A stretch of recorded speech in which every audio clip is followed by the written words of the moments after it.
Hi, my name is Griggs, and this is my FCCLA Public Policy Advocacy Project.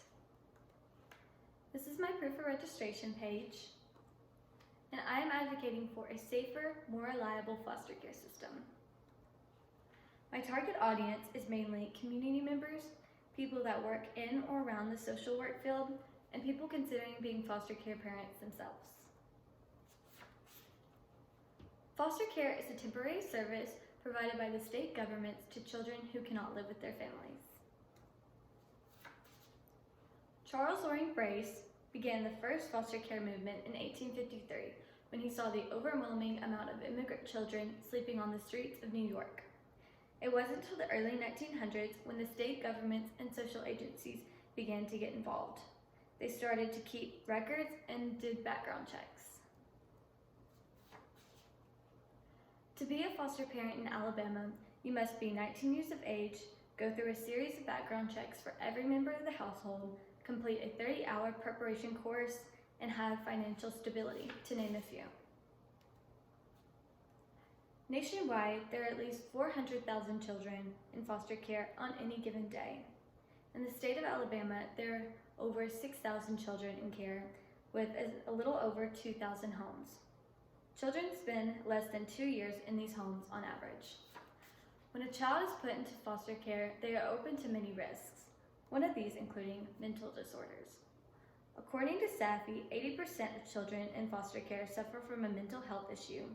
These can include depression, anxiety, or PTSD, and these issues can occur in children as young as 6 years of age. Removing a child from their home may add to their trauma. They lose friends, pets, and in some cases of overcrowding, they lose their siblings. Another risk I would like to discuss is abuse. 32.8 children in foster care experience some type of maltreatment. A study at Johns Hopkins shows that a child in foster care is 4 times more likely to be sexually abused, and a child in a group home are 28 times more likely to be abused than a child that is not in this setting. 12,158 children in out-of-care home in Alabama have reported being abused. Most children being abused may be threatened or too scared to speak up against their abusers. Another concern that foster care children are open to risk is crime. Over 70% of state inmates have spent time in foster care. 16% of children in care in Alabama have been incarcerated by the age of 17. And 11% of the youth transitioning out of foster care in Alabama have been incarcerated by the age of 19. The last issue I would like to discuss is homelessness. 20% of the youth transitioning out of foster care become homeless by the age of 19 and 29% by the age of 21 nationwide. In the state of Alabama, 7% of youth transitioning out of foster care become homeless by the age of 19 and 21% by the age of 21. More than 23,000 children age out of foster care every year. 20% of these children will become instantly homeless. Children who age out have less than a 3% chance to earn a college degree. 1 out of 4 will not graduate high school or pass their GED. 1 out of 2 will have a stable employment by 24.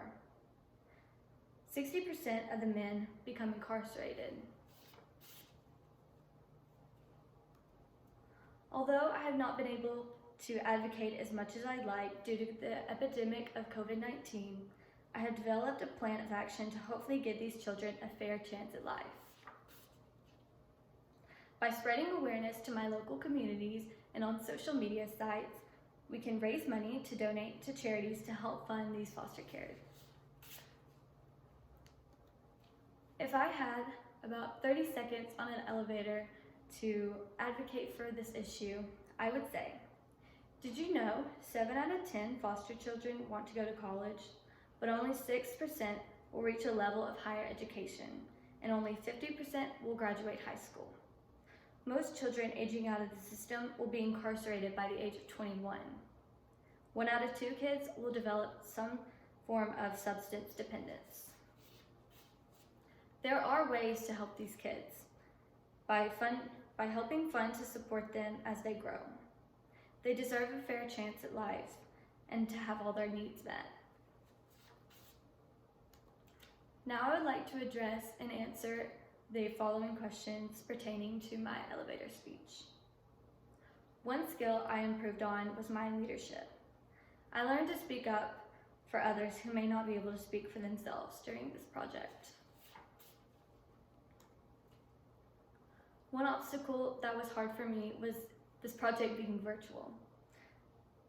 Luckily, I had a good mentor and I stuck to a planning process and followed through with my planning.